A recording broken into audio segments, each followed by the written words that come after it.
नागपूर अधिवेशनात कोळी समाजावर पोलिसांकडून झालेल्या लाठी हल्ल्याच्या निषेधार्थ शिरोळ तालुका कोळी समाजाच्या वतीनं तहसील कार्यालयावर आज मोर्चा काढण्यात आला। शासनानं कोळी समाजाला अनुसूचित जमातीचे दाखले द्यावेत, अन्यथा तीव्र आंदोलन करण्याचा इशारा कोळी समाजाचे जिल्हाध्यक्ष विजय भोजे यांनी दिला। नागपूरमध्ये महाराष्ट्र कोळी समाजाच्या वतीनं 10 डिसेंबर रोजी काढलेल्या मोर्चावर पोलिसांनी लाठीचार्ज केला होता। त्याचा निषेध करण्यासाठी आज शिरोळ तालुका कोळी समाजाच्या वतीनं तहसील कार्यालयावर मोर्चा काढण्यात आला। यावेळी शासनाच्या विरोधात घोषणाबाजी करत हल्ल्याचा निषेध करण्यात आला।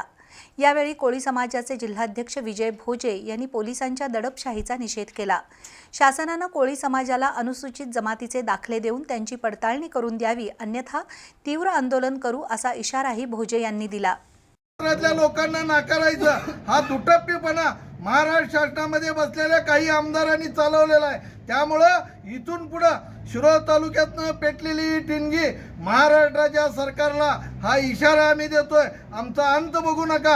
आरक्षण टाकायचं एसटीचं आणि दाखले द्यायचे नाहीत, हा दुटप्पीपणा शासनाचा चाललेला चुकीचा आहे। त्यामुळं आज या मोर्चाच्या निमित्तानं, निषेध मोर्चाच्या निमित्तानं आम्ही एवढा इशारा देतोय, जर का याच्यावरती कुठलंही सकारात्मक पाऊल एक महिनाभरात शासनाने घेतलं नाही तर नक्कीच तमाम कोळ्यांना सोबत घेऊन या प्रशासनाच्या दारात येऊन बसू आम्ही आणि आमचा निर्णय लागल्याशिवाय सुद्धा उठणार नाही।